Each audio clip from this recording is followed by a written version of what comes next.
abriendo mi Biblia aquí. Muy bien. La mayoría de ustedes no tienen cara. Yo no sé qué pasó. Si ha habido algún enfermedad que borra las caras, pero me ayudan mucho cuando ustedes me dan la cara, para que yo pueda estar viéndolos. También yo tengo aquí no sé qué es. Bueno, muy bien, pues Olivama, ¿estás aquí? No te veo.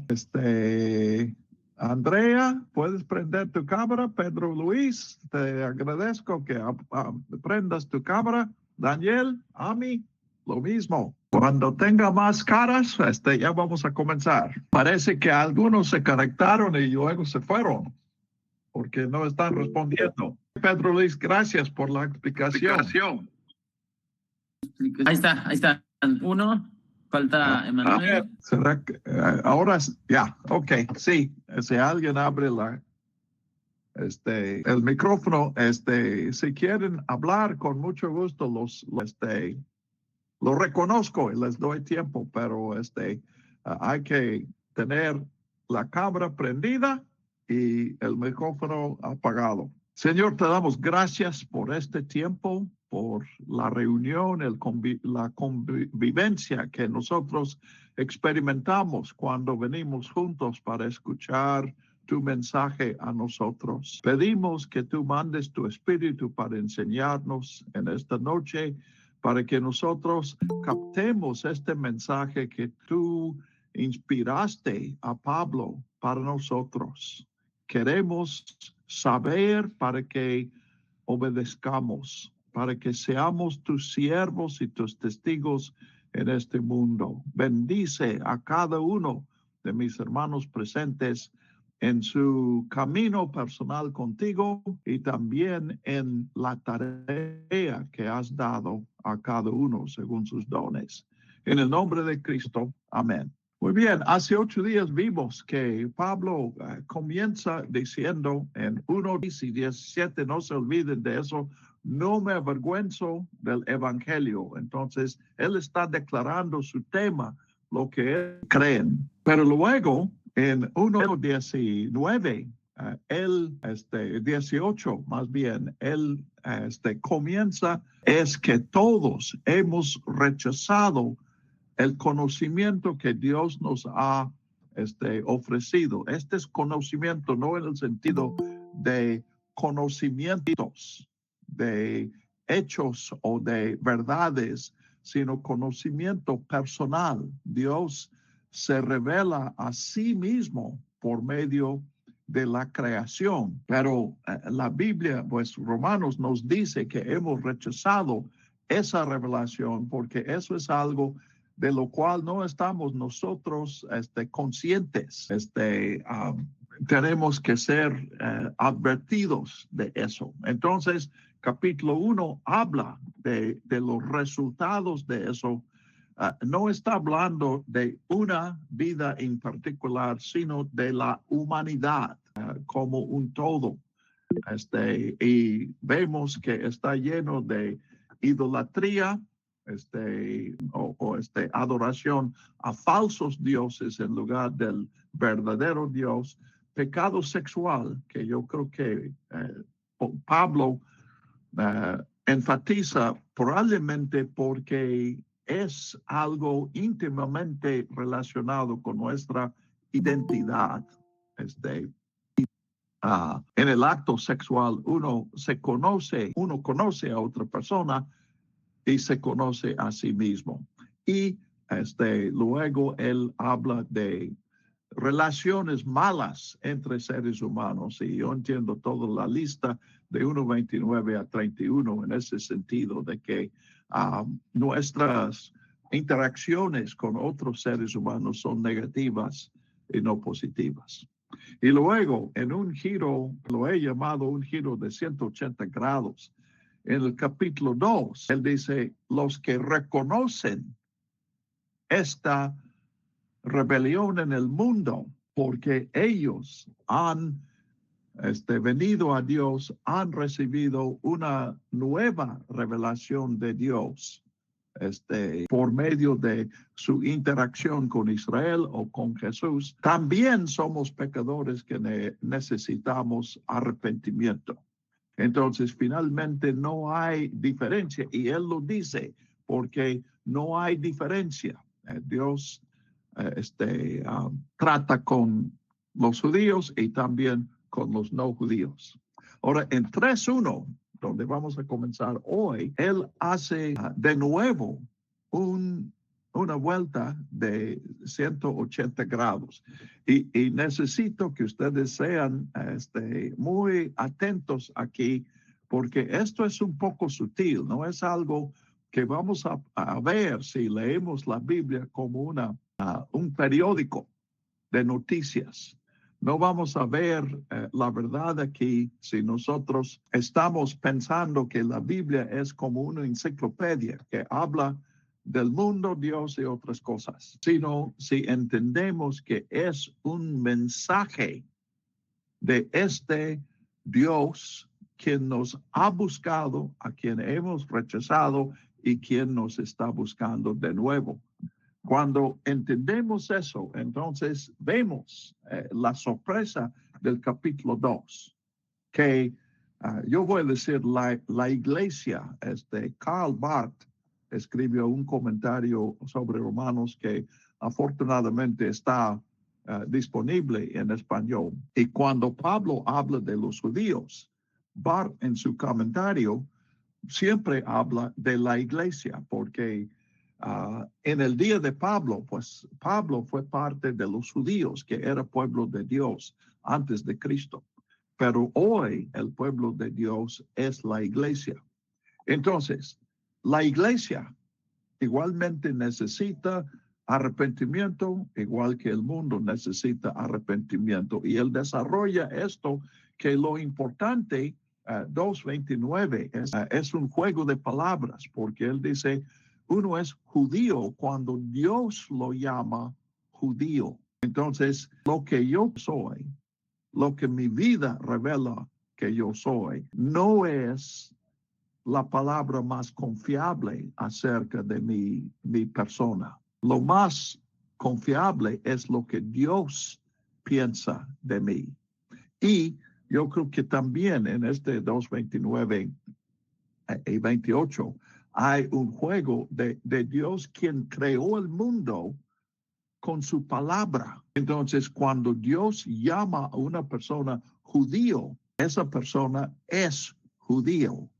No importa su nacimiento, su ascendencia, no importa su conducta, su conciencia, es Dios que decide. Como vimos ya, la iniciativa es de Dios y Él puede hacer su pueblo a los que Él quiera. Esta es la idea del capítulo 2. Y en el contexto de Pablo, el contexto histórico, él estaba viendo que Dios estaba haciendo un nuevo pueblo para reemplazar a los judíos, y este es los cristianos. Entonces, ahora, 3.1, todo ese trasfondo. Entonces, ¿qué se gana con ser judío o qué valor tiene la circuncisión? Si quieres entender bien, recuerda lo que tienes en el capítulo 2. Si alguien quiere estudiar Romanos, aún podrías volver a leer el capítulo 2 y verás que igual que en el capítulo 1, Pablo preparó a sus lectores para decir, así es, vivimos en un mundo condenado. Y luego en 2.1, él dice, el condenado eres tú. Entonces, de la misma manera, en 3.1, ¿qué se gana con ser judío? ¿Qué valor tiene la circuncisión? La respuesta del capítulo 2 es ningún valor. Nada se gana. El judío es como todos los demás, entonces no hay ninguna diferencia. Pero miren su respuesta ahora en 2, y aquí está el giro, la gira de 80 grados. Mucho, no ninguna ventaja, sino mucha ventaja. Mucho desde cualquier punto de vista.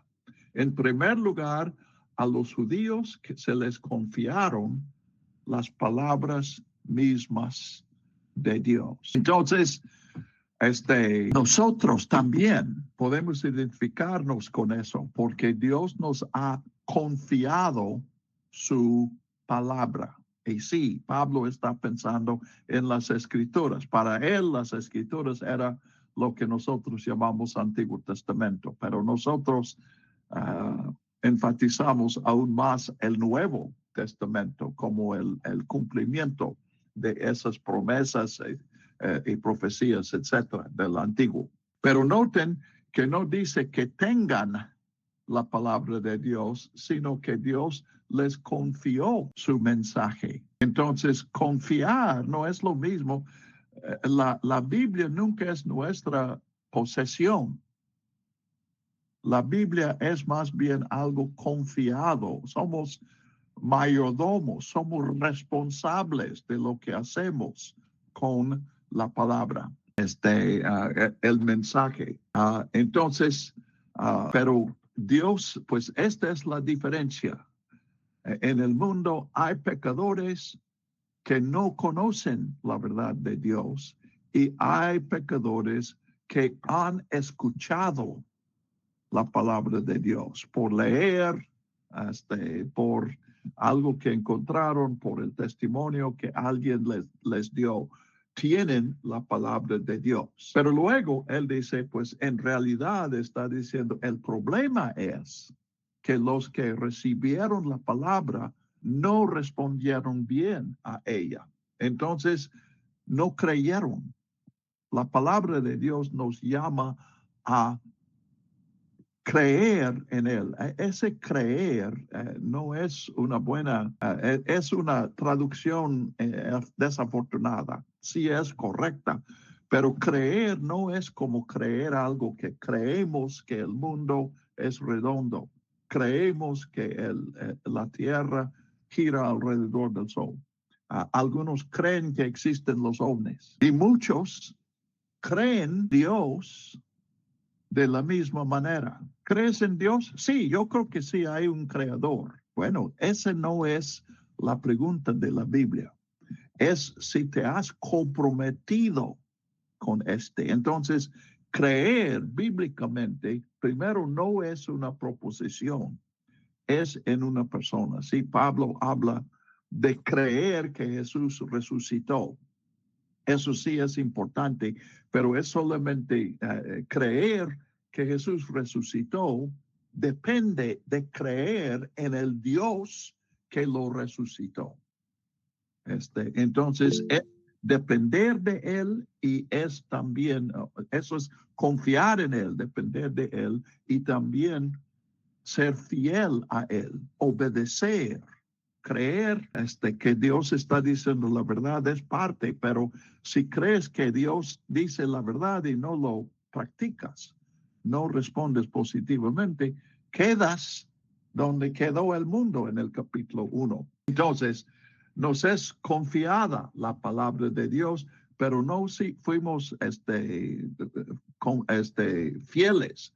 Entonces, los versículos, pues realmente del 3 al 8, toda esta sección es un contraste entre la infidelidad del hombre y la fidelidad de Dios, el incumplimiento del hombre y el cumplimiento de Dios. Y otra vez, como vimos en los primerísimos versículos de Romanos, cuando Pablo dice, Pablo apóstol, Pablo siervo, esclavo de Cristo, Pablo apóstol enviado por Dios. Aquí también está enfatizando la reconciliación, la superación de este problema creado por nuestra infidelidad, nuestra incredulidad. Esa solución no está en nosotros, está en Dios. El fiel que va a llevar a cabo la relación es Dios, no es nosotros. Entonces, él cita en el versículo 4 al Salmo 51. Por eso eres justo en tu sentencia y triunfarás cuando te juzguen. Entonces, Pablo usa como la figura aquí en estos versículos de un proceso legal, una demanda que hace Dios. Dios nos acusa. Y entonces, ¿quién tiene la razón? ¿Quién es justo? ¿Quién es inocente? ¿Quién es culpable? Y aquí, pues ya hablamos de 2 giras de 180 grados. Pues aquí también nuestra única esperanza en este proceso, Dios nos ha acusado de ser infieles a Él. Y nuestra única esperanza es que Dios resulte justificado y nosotros condenados. En esta lucha con Dios tenemos que entender que Dios tiene la razón. Y bueno, esta es verdad. Entonces hay esperanza por nosotros. Porque nosotros, por nuestras decisiones, nuestras acciones, nuestras palabras, hemos mostrado que no somos fieles. Pero si Dios es fiel, hay esperanza para nosotros. Una esperanza no de porcentaje, sino una segura esperanza. Entonces, él pues enfrenta, pregunta, pues objeciones a lo que él está diciendo. Entonces, si Dios es el único fiel y nosotros no somos fieles, bueno, entonces, ¿por qué Dios culpa si todos han rechazado a Dios y no estamos peores que otros? Y él dice, no, Dios es el juez y Dios tiene derecho de juzgar y de castigar. Entonces, una otra ocasión que probablemente él había escuchado en 7 y 8. Bueno, entonces, hagamos lo malo porque Dios perdona. Entonces, entre más mal hacemos, más gracia da a Dios. Y él dice, eso también es incorrecto. En el día del juicio, sabrás que estás diciendo mal cuando dices eso. Entonces, 3:9, él ya está concluyendo esta sección. Desde 1:18 hasta aquí, termina en 3:20. Él dice, ¿a qué conclusión llegamos? ¿Acaso los judíos somos mejores? Ahora, noten, en el versículo 1, él no son exactamente las mismas palabras, pero la idea es la misma en el versículo 1. ¿Cuál es el valor de la circuncisión, de ser judío? ¿Qué se gana con ser judío? Y él dice mucho, pero en el 9, otra gira de 180 grados. ¿A qué conclusión llegamos? ¿Acaso los judíos somos mejores? De ninguna manera. Rotundamente rechaza esta conclusión. Otra vez, es la conclusión a la que Pablo nos ha llevado, no tanto en los versículos 5 al 8, pero sí en los versículos 3 y 4.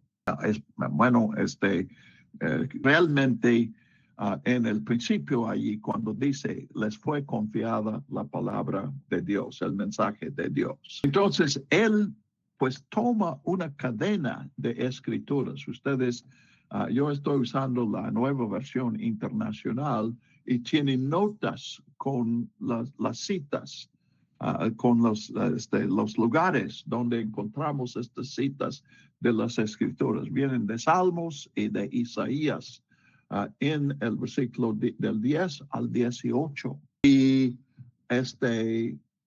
noten, pues yo simplemente voy a tomar unas frases aquí.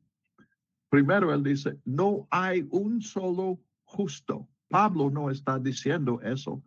Él lo está citando del Salmo 14, Salmo 53, Eclesiastés 7:20 dice lo mismo. No hay uno. Miren el 9. No hay nadie. Versículo 2. Todos No hay, versículo 12. No hay, versículo 12, otra vez. Y al final, en el 18, no hay temor de Dios delante de sus ojos. Entonces, no hay nadie que tenga ventaja. No hay nadie que sea la excepción a esta condenación total. Todos hemos dicho no a Dios. Y él dice que todos se han descarriado. Noten aquí, no hay nadie que haga lo bueno, no hay uno solo. Versículo 13, noten que él habla de garganta, lengua, en labios. Versículo 14, boca, malas palabras, puras malas palabras.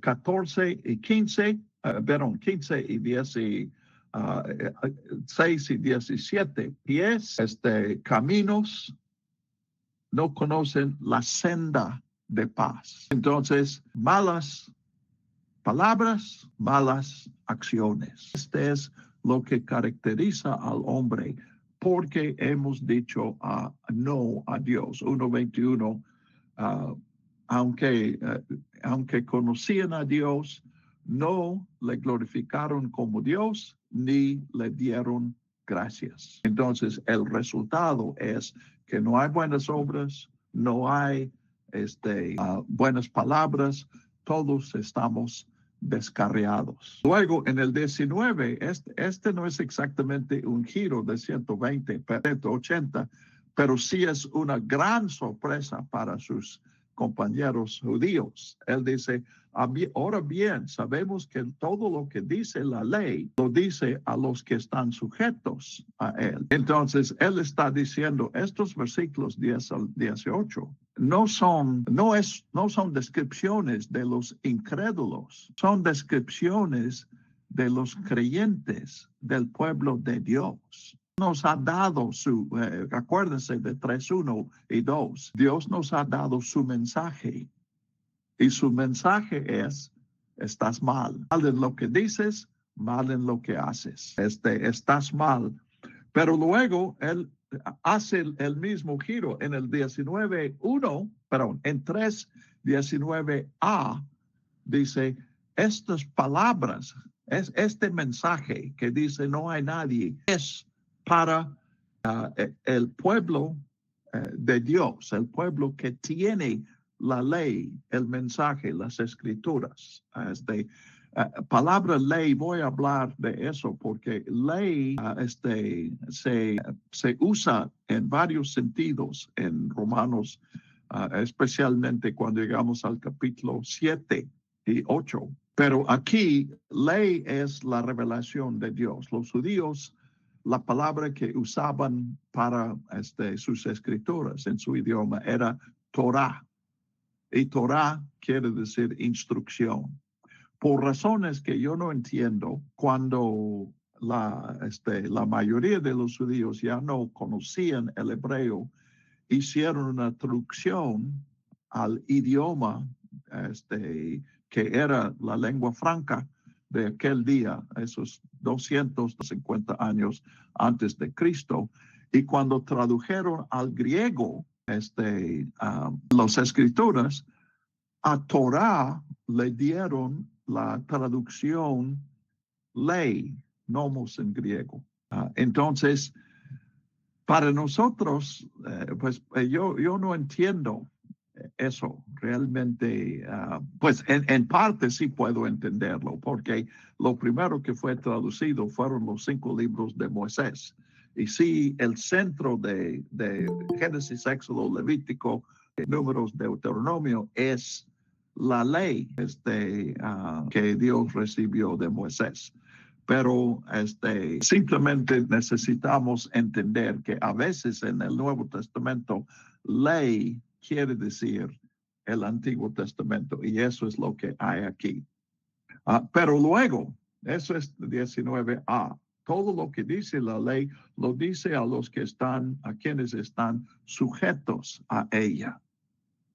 No puedes leer la palabra de Dios y cuando te inquieta, te incomoda decir, bueno, eso es para otro. No, es para ti. Pero luego él dice, para que todo el mundo se calle la boca y quede convicto delante de Dios. Entonces, pues esto expresa lo que él ha estado haciendo en estos 3 capítulos. Primero, el mundo está convicto. Luego, el pueblo de Dios es convicto, capítulo 2. Entonces, todos, que se calle toda boca y todos reconocemos, estamos perdidos.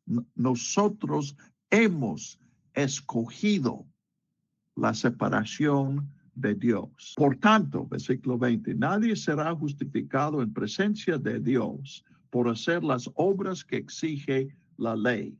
Más bien, mediante la ley cobramos conciencia del pecado. Entonces, ven, esta lista, 10 al 18, ilustra eso. Lo que la ley dice es que tú no eres un justo, tú no andas bien, tú no hablas bien. Que todos estemos conscientes de que somos pecadores. 21, y aquí es el giro, bueno, si antes decíamos de 180 grados, aquí hay un giro de lo que sería 540 grados, de dar toda una vuelta. Él dice, pero ahora, sí hay un pero. Primero entendemos nuestros pecados. Primero entendemos que no podemos hacer nada. Pero ahora, sin la mediación de la ley, sin la antigua revelación, se ha manifestado la justicia de Dios, de la que dan testimonio la ley y los profetas. Justicia de Dios es la misma frase que tenemos en 1:17 y Dios, bueno, creo que es el 18, perdón, 16 y 17, pero el Evangelio es el poder de Dios para salvación, porque en el Evangelio, este es 1:17, se revela la justicia de Dios. Pues eso es lo que yo estaba buscando aquí. Lo mencioné ya, pero aquí justicia de Dios no es, el enfoque aquí es, y no es tampoco en 1:17, el carácter de Dios. Si justicia es una característica de Dios, Dios es justo. Y esa idea sí está aquí en Romanos. Pero cuando Pablo habla de la justicia de Dios en 1:17 y aquí en 3:21, está hablando de lo que nosotros llamamos salvación. Y de hecho, eso viene en las Escrituras, específicamente en Salmos y en Isaías, que por cierto son los 2 libros que él está citando en esa cadena que acabamos de ver. Déjenme darles unos ejemplos. Y aquí a lo mejor es nuevo para algunos de ustedes la idea de que el Antiguo Testamento usa mucho paralelismo. Paralelismo es, en lo más sencillo, decir lo mismo 2 veces, pero con un cambio. Ahorita voy a darles unos ejemplos para que entiendan eso. Y en eso vemos que el paralelo es salvación igual a justicia. Salmo 98:2 dice, el Señor ha hecho gala de su salvación, ha mostrado su justicia a las naciones. Dios ha revelado su salvación, lo que ha revelado es su justicia. Entonces, justicia es salvación y este es el punto aquí, 21. La justicia de Dios no es simplemente una manifestación de Dios, que Él es justo, sino es su salvación de nosotros, Dios actuando para hacernos justos. Y esa es la idea detrás de todos estos pasajes. Voy a leer algunos, les voy a mencionar donde lo pueden buscar. Salmo 98, 2 es el primero. En Isaías 51, el versículo 5 comienza diciendo, ya se acerca mi justicia, mi salvación está en camino. Ven, justicia se acerca, salvación está en camino. Es lo mismo. Y aquí en 3:21, cuando él dice la justicia de Dios, debemos recordar, no descartemos la palabra justicia, pero sí entendemos que eso incluye la idea, la salvación de Dios. En 51, Isaías 51:6 termina diciendo, mi salvación permanecerá para siempre, mi justicia nunca fallará. Y en el versículo 8, él dice al final, pero mi justicia permanecerá para siempre, mi salvación por todas las generaciones. Ven, justicia es salvación. Isaías 59:17, Isaías 61:10 y Isaías 62:1 tienen la misma idea, el mismo paralelismo, mejor dicho. Entonces, muy bien. Entonces, la ley, aparte de la ley, ya no dependiendo de nuestro cumplimiento de obras de la ley, versículo 20, sino una nueva iniciativa de Dios, se ha manifestado su justicia salvadora, de la que dan testimonio la ley y los profetas. Ahora, un poco más de historia. Los judíos, cuando reconocieron ciertos libros como viniendo de Dios, los que son los primeros 5 libros en nuestras Biblias, de Génesis a Deuteronomio, y eso lo llamaron ley, Torah. Pero pronto ya existían otros libros y pronto reconocieron que ellos también eran parte de esos escritos inspirados por Dios. Y la segunda parte llamaron los profetas. Entonces, en los evangelios lees de la ley y los profetas, que es una expresión por la Biblia de los judíos, que es nuestro Antiguo Testamento. Entonces, aquí él dice, la ley y los profetas no es un camino por el cual podamos ser justificados, pero sí es un testimonio a lo que Dios va a hacer. Cuando la ley nos condena, es un testimonio que necesitamos. Tenemos una necesidad. Y luego los profetas declaran, pues aún en la ley podemos ver la declaración que Dios provee, Dios nos perdona, Dios nos justifica. Pero aquí ahora resulta que esta hora no es simplemente lógico, es temporal.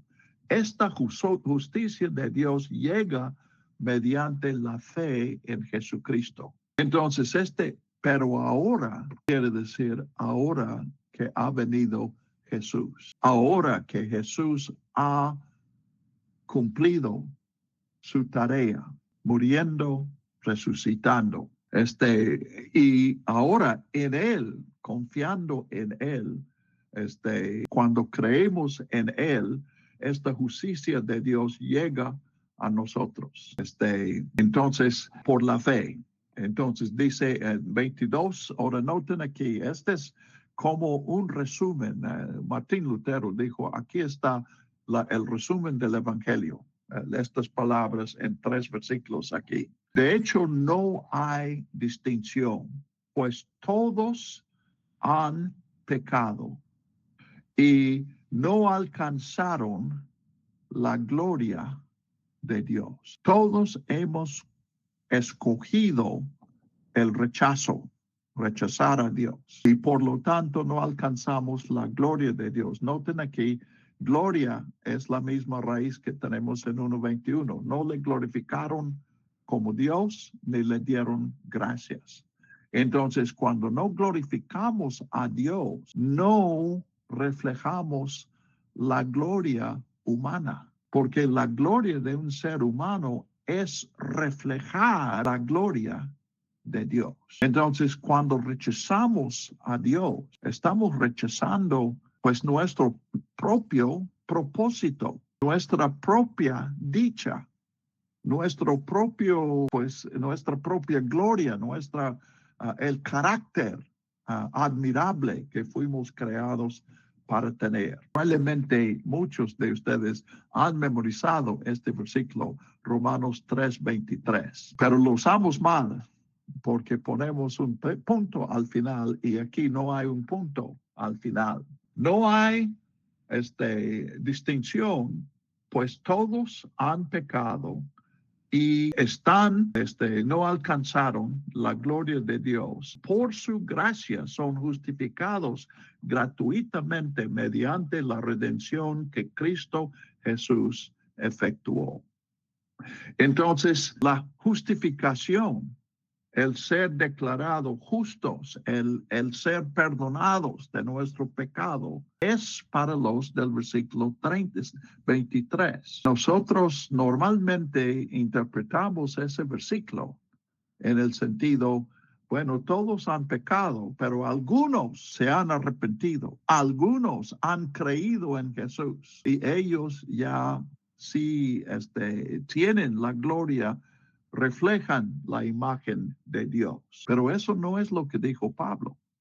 Él dijo, todos han pecado y están privados de la gloria de Dios, pero por su gracia son justificados gratuitamente. Noten, el sujeto de son justificados todos, mediante la redención que Cristo efectuó. Cristo murió por todos.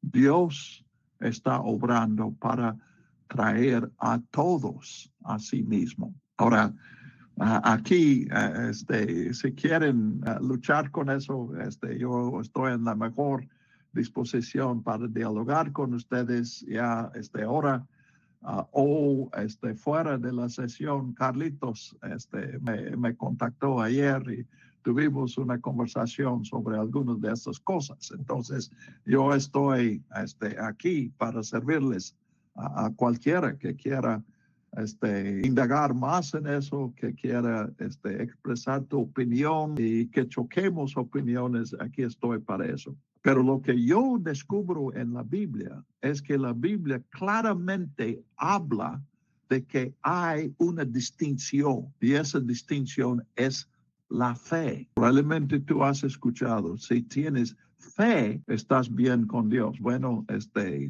con otro error es que lo ponemos en el sentido, si tienes fe, entonces vas al cielo, pero si no tienes fe, vas al infierno. Primero, el asunto, el enfoque no es dónde vamos a estar para la eternidad. El enfoque es en esta relación que Dios quiere con nosotros. Entonces, sí, pues vamos a ver aquí que Pablo hace una distinción pero esta no es una distinción entre dos grupos. Es una distinción en que debemos ver a nosotros mismos. El pecador soy yo, no otro. ¿Por quién murió Jesús? Soy yo. Él murió por mí. Dios me está llamando a mí y Dios ha pagado el precio para redimirme. Esto es lo que dice el versículo 24. Todos son justificados gratuitamente mediante la redención que Cristo Jesús efectuó.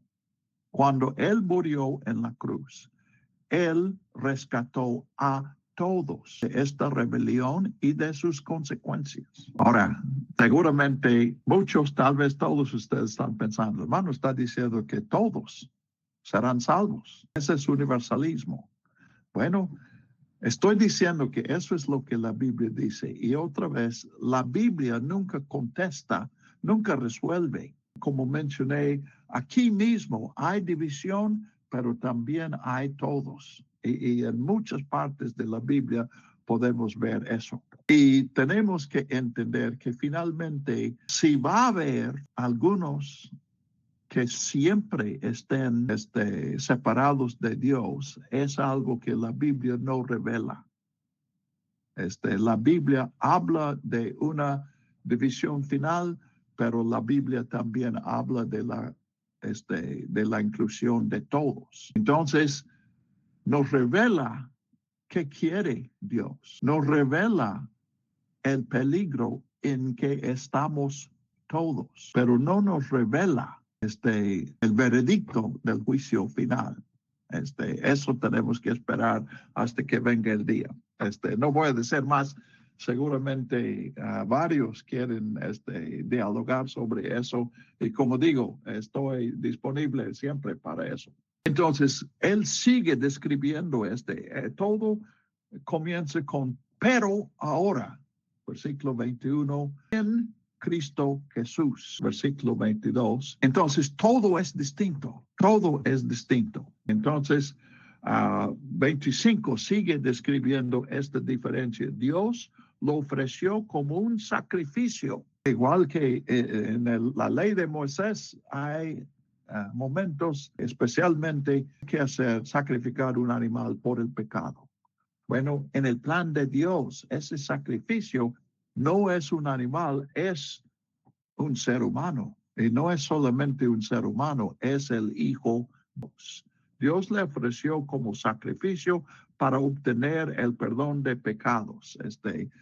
Muchas versiones dicen propiciación, que es una buena, bueno, es más literal, pero propiciación quiere decir un sacrificio para obtener el perdón de pecados. Entonces, noten, no es el pecador que haga el sacrificio de un animal. Es Dios que ofrece a su Hijo a la muerte, el cual este perdón se recibe por la fe en su sangre. Y entiendan que sangre aquí no es el líquido que circule en nosotros.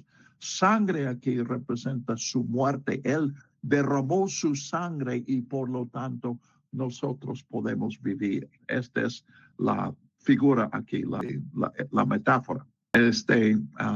Versículo 25 continúa así, con este sacrificio, esta propiciación, así demostró su justicia. Ahora, aquí Pablo está usando como un doble sentido. Dios muestra, bueno, con el acto de Cristo, Dios nos hace justos. Dios ejerce su justicia justificando. Pero a la misma vez, Dios muestra que su carácter es justo. Y eso se explica en los versículos que siguen. Así demostró su justicia, porque a causa de su paciencia había pasado por alto los pecados pasados. Ahora, este versículo 25 al final no es algo para que nosotros especulemos a qué se refiere. Pablo está refiriéndose a la historia que encontramos en el Antiguo Testamento. Y en el Antiguo Testamento hubo personas reconciliadas con Dios, muchas personas, Abraham, Isaac, Jacob, los hijos de Jacob, David, etcétera, Moisés, entonces, pero esas personas fueron reconciliados con Dios antes del sacrificio de Jesús. Entonces, aparentemente fueron justificados sin que se pagara el precio de esa justificación, que es muerte. Entonces, parece que Dios está pasando por alto los pecados. Pero cuando muere Jesús en la cruz, Él muere por todos estos pecados, desde Adán y Eva hasta los días de Jesús y todos después de Jesús. Y así Dios demostró en el tiempo presente su justicia. De este modo, Dios es justo y a la vez es el que justifica a los que tienen fe en Jesús. Entonces, ¿por qué hay un problema? Aquí Pablo está hablando de la solución de un problema. ¿Cuál es esa solución? Bueno, los que tienen fe en Jesús son pecadores. Entonces pensemos en términos de nuestra justicia. Uno que mata a una familia completa y lleva sus bienes, los roba. Y la policía lo encuentra y lo llevan ante el juez. Y él dice, sí lo hice, pero me arrepiento. Entonces, ¿qué hacen? Bueno, si estás arrepentido, vuélvete a tu casa. Vas a la prisión por lo que hiciste. Entonces, aparentemente, cuando Dios nos declara inocente, Dios es un juez injusto. Inclusive en nuestro ambiente, ¿qué pensamos cuando toda la evidencia muestra que el acusado es culpable y sin embargo el juez lo declara inocente? ¿Qué es lo primero que pensamos? Una mordida, un soborno. Entonces, Dios acepta sobornos. Jesús muestra, o sea, por un lado, Jesús da la base para nuestra justificación. Estamos bien con Dios, podemos estar en relación con Dios hoy y para siempre. Pero por otro lado, Él muestra que Dios no es ningún injusto, que su perdón en el Antiguo Testamento y hoy no es un acto injusto, porque Dios aceptó en lugar de nuestro castigo la muerte de su propio Hijo. Mi profesor, el doctor Rivas, un chilango, él creció en la Ciudad de México, yo lo conocí en Texas. Y él dijo que como pastor un día predicó sobre el sacrificio de Jesús. Y un joven soberbio, como yo era cuando lo conocí, pero no fui él que dijo eso, que vino a él y dijo, hermano Rivas, si Dios nos ama, ¿por qué no vino él mismo? ¿Por qué mandó a su hijo? Y el hermano Rivas le dijo, no entiendes eso porque no eres papá. Si fueras papá, tú entenderías que dar tu hijo es aún más difícil que dar tu propia vida. Entonces, yo me acuerdo también, otro profesor mío, el doctor McGorman, que escribió un excelente comentario sobre Romanos, pero probablemente nunca lo encuentras. Él dijo, ese fue el problema de Dios, cómo podía ser justo y a la vez justificar al pecador. Y la respuesta, la solución a su dilema era la muerte de Jesucristo, la sangre de Jesús. Entonces, conclusión, ¿dónde pues está la jactancia? Queda excluida. Algunas versiones, no está aquí, lo digo en otro momento. La jactancia queda excluida. ¿Por qué? Aquí dice por cuál principio, pero Pablo está jugando con esa palabra ley. ¿Por qué ley? Por la obediencia de la ley, no, sino por la ley de fe. Aquí, la nueva versión internacional procura que puedas entender todo. Y así, haciendo eso, elimina algunos de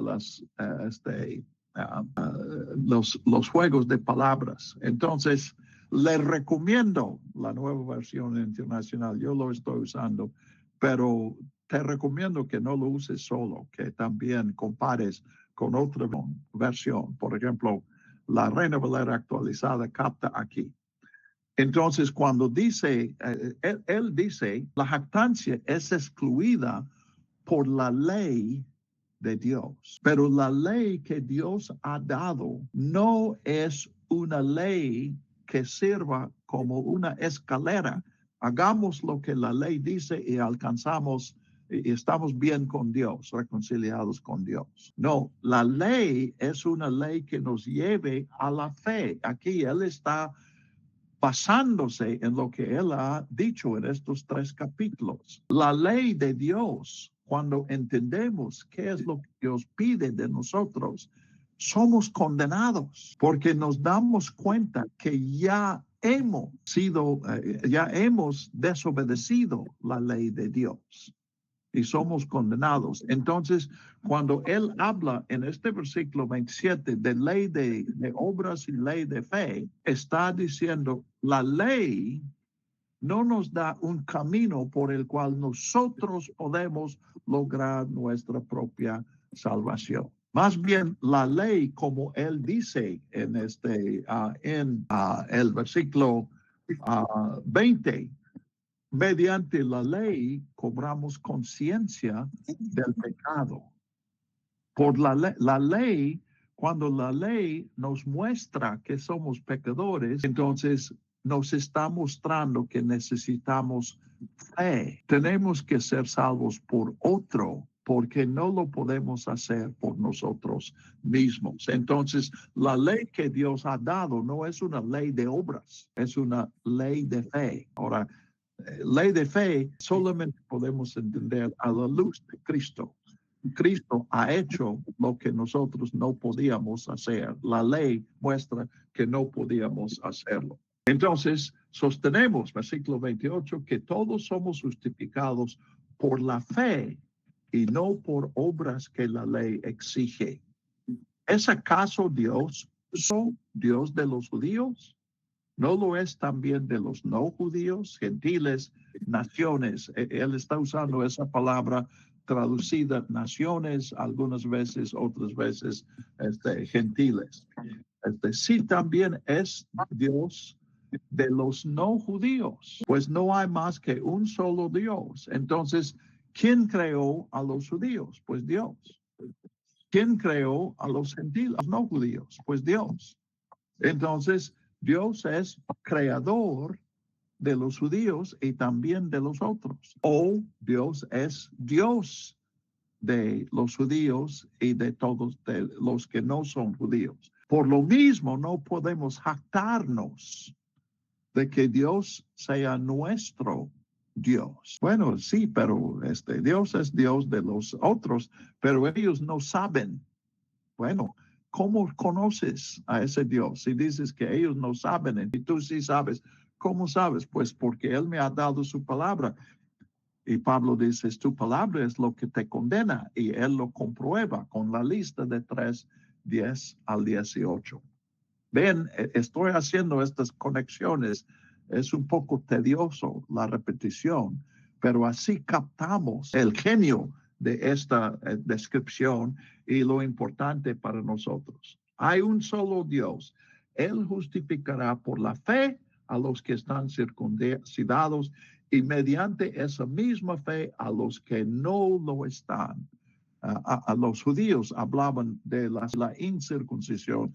De hecho, para incircuncisión usaban la palabra que describía la carne que se cortó en la circuncisión. Entonces, para nosotros es un poco, pues no tenemos ese contexto, pero circuncisión e incircuncisión eran para los judíos la grande división en la humanidad. Judíos y gentiles, circuncidados y no circuncidados. Entonces, ¿quiere decir que anulamos la ley con la fe? De ninguna manera, más bien confirmamos la ley, precisamente porque la ley nunca estaba describiendo el camino a Dios.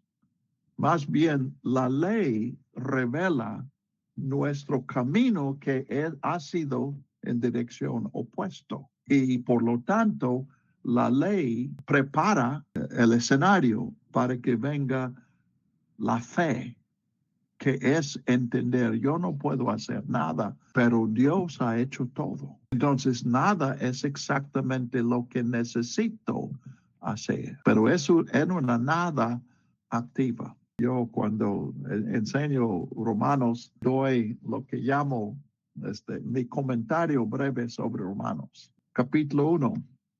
Dios es Dios. 1:21.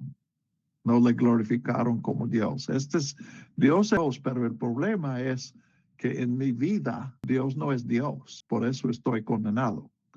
2, la fe es nada. Y eso lo tenemos aquí. La fe no es algo que yo hago.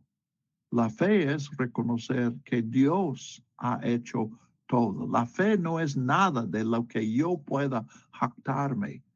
La fe es confesar que no puedo hacer nada. Confesar que lo que he hecho no me ha reconciliado con Dios, sino todo lo contrario, me ha separado de Dios. Y tercer capítulo, 1, Dios es Dios. 2, la fe es nada.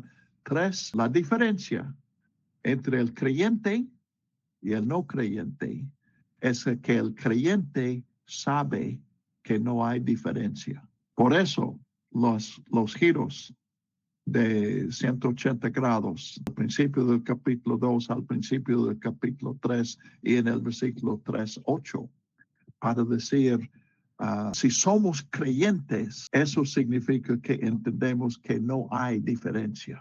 En la medida que nosotros nos vemos como distintos al mundo, esa es la medida en que todavía somos incrédulos. Todavía estamos sin Cristo. ¿Ok?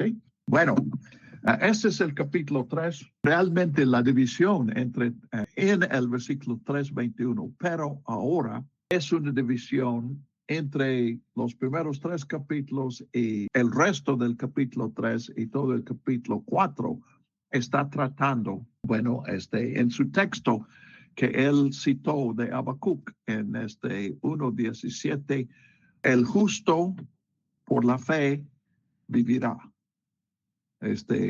Habacuc entendió el que es justo será, rescatará su vida por su fidelidad a Dios. Y de hecho, Hebreos interpreta ese versículo de la misma manera. Pero Pablo en Romanos lo divide de manera distinta. El justo por la fe vivirá, puede entenderse el justo por la fe, y lo que Pablo está desarrollando en los primeros 4 capítulos es justo por la fe, justo a pesar de lo que he hecho, no por lo que he hecho, sino por lo que Cristo ha hecho. La fe no es algo que añada yo a lo que Dios ha hecho.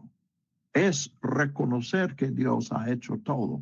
Por eso digo que la fe es nada. ¿Alguna pregunta? ¿Una reflexión? ¿Alguna lucha que estás teniendo con estos conceptos? ¿Nada? Bueno, si se te ocurre algo, repito, estoy disponible. Carlos ya lo probó. Estoy disponible para que hablemos por teléfono o estoy disponible para un chat. En este momento más, bueno, no escucho bien y uno de mis audífonos ya no está funcionando, entonces de mi mala audición ya tengo la mitad de esa. Entonces, pero mis ojos sí funcionan si quieres un chat. Vamos al capítulo 4. De hecho, 4 desarrolla más los conceptos de 3:21 al 31. Es aparte de la ley, es por fe, no hay jactancia. Todos estos temas vamos a ver en el ejemplo de Abraham. Entonces, Pablo, pues para nosotros, este es una ilustración, tal vez podríamos pensar en otras, pero para Pablo como judío, y cuando él presentaba el evangelio en las sinagogas, él tenía que tratar el caso de Abraham. Seguramente algunos adversarios de Pablo habían dicho, no, pues Abraham no fue justificado por su fe, sino por sus obras. Entonces Pablo toma a Abraham y de la manera brillante que ya hemos descubierto en esos 3 capítulos, él dice, no, más bien Abraham es un ejemplo de la fe. Entonces, capítulo 4, versículo 1. Entonces, ¿qué diremos en el caso de nuestro antepasado Abraham? Literalmente, ¿qué ha encontrado Abraham? Y esta es la idea. Abraham es un ejemplo de lo que Pablo desarrolló en 3:21 a 31, o es otro. Y él responde así, versículo 2. En realidad, si Abraham hubiera sido justificado por obras, habría tenido de qué jactarse. Muchas traducciones ponen aquí gloriarse. A mí me parece una traducción pésima, porque Pablo sí habla de la gloria en 1:21 y en 3:23. No alcanzaron la gloria de Dios, no le glorificaron como Dios. Aquí la raíz, en este versículo 2, es la raíz que tuvimos en 3:27, donde pues queda la jactancia. Cuando traduces gloriarse, pues podemos entender que es jactancia, pero se presta a la confusión de no ver lo que Pablo desarrolla de la gloria de Dios que se refleja en el hombre, quien fue hecho a la imagen de Dios. Entonces, él no está hablando aquí de la gloria, sino de la jactancia. Pero si Abraham, como los judíos insistían, los adversarios de Pablo, si Abraham fue justificado por sus obras, entonces tiene de qué jactarse. Pero él dice, pero no delante de Dios. Aquí yo creo que también hay dos posibles interpretaciones y es posible que otro de estos dobles sentidos. Uno es, bueno, Abraham podría jactarse ante hombres, pero no ante Dios. O puede ser como un juramento, no tiene nada de que jactarse, lo digo ante Dios. Abraham ante Dios no podía arguir nada de su propia justicia. Pues, ¿qué dice la Escritura? Y él va a Génesis 15:16 y cita, creyó Abraham a Dios y esto se le tomó en cuenta como justicia. Entonces, su justicia no eran sus obras, sino su confianza en Dios. Dios, la promesa, el contexto en 10:15 es que Abraham se queja de que no tiene hijo, las promesas de Dios no se van a poder cumplir porque eran promesas para la descendencia de Abraham. Y Abraham dice, Dios, no tengo descendencia. Y Dios dice, vas a tener descendencia. El heredero va a ser uno de tu propia línea, de tu propia familia, tu propio hijo. Y Dios creyó en el Dios, primero en el Dios que prometía, y por lo tanto en la promesa de Dios. Y por lo tanto vivió la vida de un creyente. Fue justificado por su fe. Entonces, pueden ver la relación entre Habacuc 2:4 y Génesis 15:6. Ahora bien, versículo 4, cuando alguien trabaja, no se le toma en cuenta el salario como un favor, como gracia, sino como una deuda. Si trabajas, si te pagan el sueldo, no te están regalando nada. Tú lo mereces. Sin embargo, al que no trabaja, versículo 5, sino que cree en el que justifica al impío, se le toma en cuenta la fe como justicia. ¿Quién es el que justifica al impío? ¿Entienden esa frase? Dios, ¿no? No, como tú lo dices, no. Lean Éxodo, vamos a tomar estos. Un voluntario. ¿Quién puede leer Éxodo 23:7? Levanta la mano. Carlos. Proverbios 17:15. ¿Quién? Proverbios 17:15. Freddy. Proverbios 24:24. Proverbios 24:24. Ok, gracias. Isaías 50:23. Uno más. ¿Nadie? Bueno, vamos a leer esos tres cuando menos. Éxodo 23:7, Carlos. Ok, dice, de palabra de mentira te alejarás y no matarás al inocente y justo, porque yo no justificaré al impío. ¿Quién está hablando, Carlos? Dios. Sí, Jehová. y dice, yo no justificaré al impío. Entonces, ¿quién es el que justifica al impío? Dios dice, yo no. Ah, sí. Proverbios 17:15. Freddy. Aquí está. Dice, el que justifica al impío y el que condena al justo, ambos son igualmente abominación a Jehová. El que justifica al impío es abominación a Jehová. Dios es abominación a Jehová. Entonces, ¿cómo podemos decir que Dios es el que justifica al impío? Andrea, 24, Proverbios. Y declarar inocente al culpable merece que todo el mundo lo maldiga y lo desprecie. Ok, el que justifica al malvado es uno que merece ser maldito por todos. Y esta es la frase que Pablo usa aquí. Ahora, no conociendo el Antiguo Testamento, la primera vez que yo leí, yo pensé lo mismo que ustedes. Aquí está hablando de Dios. Pero Pablo, conociendo las Escrituras, y cuando Pablo enseñaba y declaraba a Jesús en la sinagoga, si él usaba esa frase, y sospecho que Romanos no es la primera vez que él usa eso, él usa una frase que para los judíos, ellos decían, no, este no es Dios, justifica al impío. Dios da su merecido a todos. Quien merece vida, vida. Quien merece muerte, le da muerte.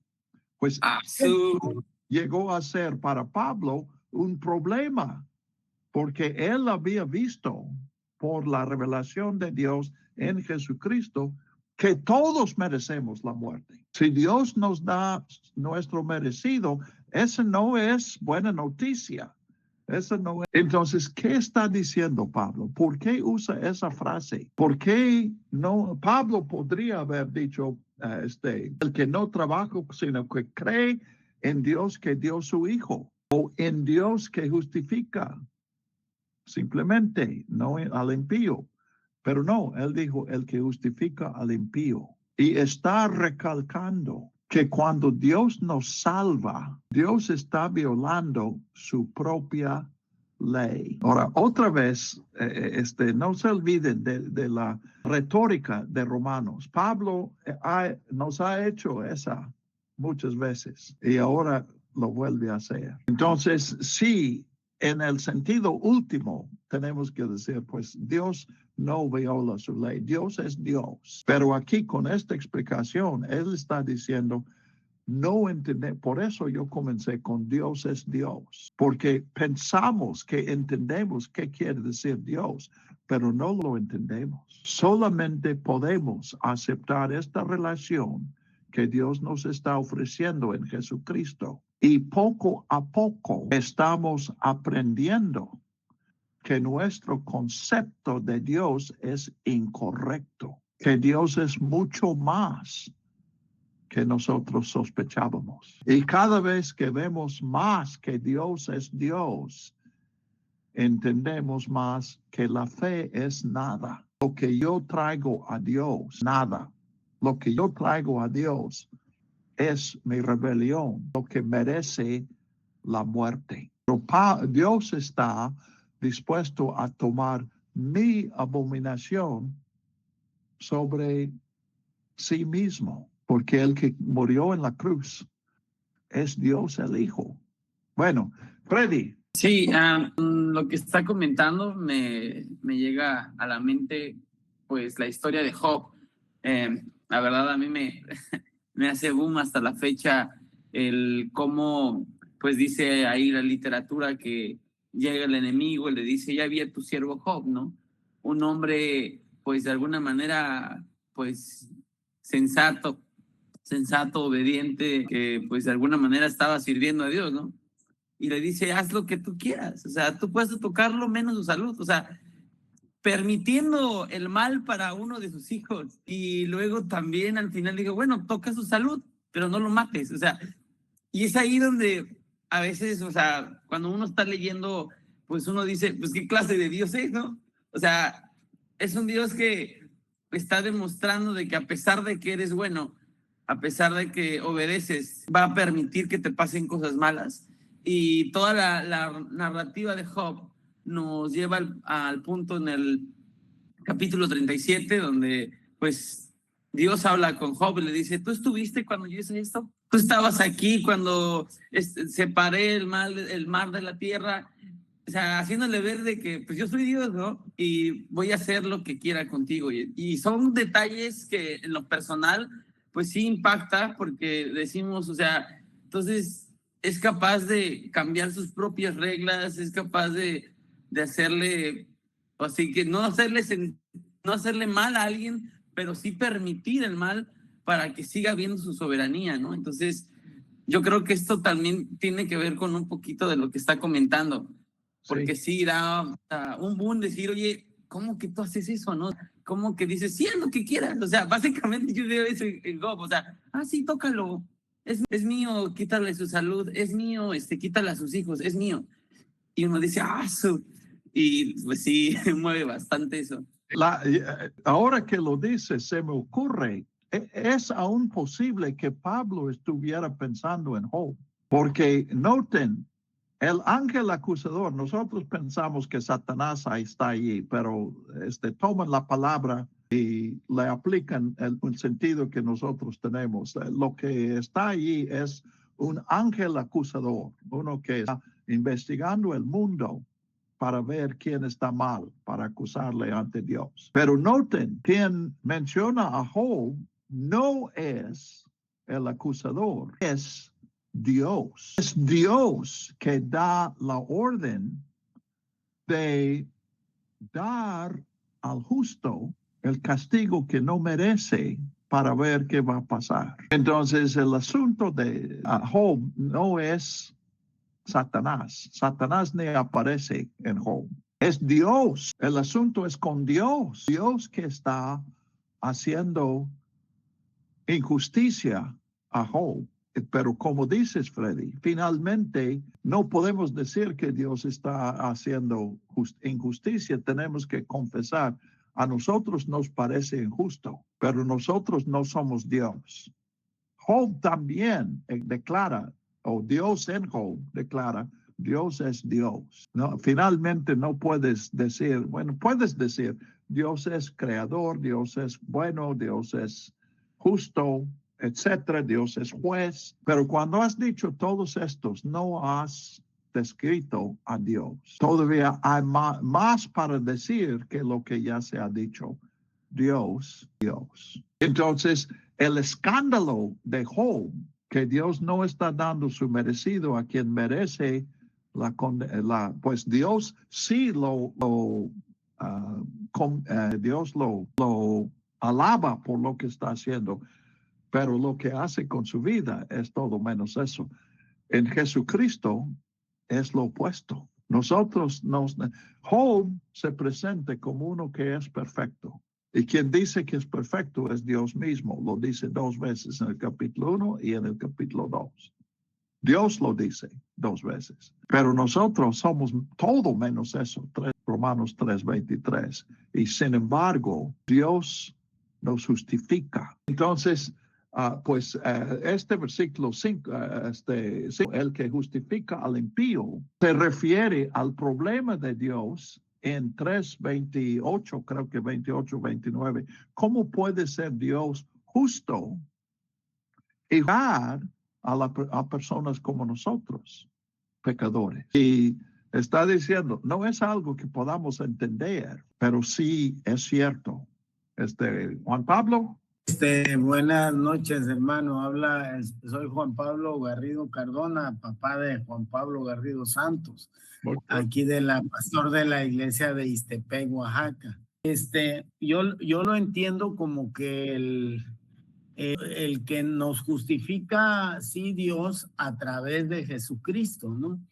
Porque el que paga, pues, para que nosotros podamos ser justos, es Cristo, ¿no? Y también Él tomó la decisión, Jesucristo, como persona de Dios, de pagar por nuestros pecados, ¿no? Entonces, la justificación de Dios viene a través de su Hijo Jesucristo, ¿no? Que es el que muere por nosotros y nos permite entonces O sea, no fue gratuita nada más, ¿no? Sino fue como lo dice ahí, a través de su sangre, a través de su muerte, que nosotros, por eso Él murió, ¿no? Si no hubiera muerto el Señor Jesucristo, yo así lo entiendo, no podemos ser justificados nosotros, ¿no? Sino es la fe en ese pago que hizo por nosotros lo que nos justifica. No sé si estoy bien en eso. Bueno, probablemente no estás bien porque comenzaste diciendo yo entiendo. Si tú entiendes eso, eres el único, porque esto no es algo que podamos entender, porque Dios no una sola vez, sino repetidas veces dijo, yo no justifico al impío.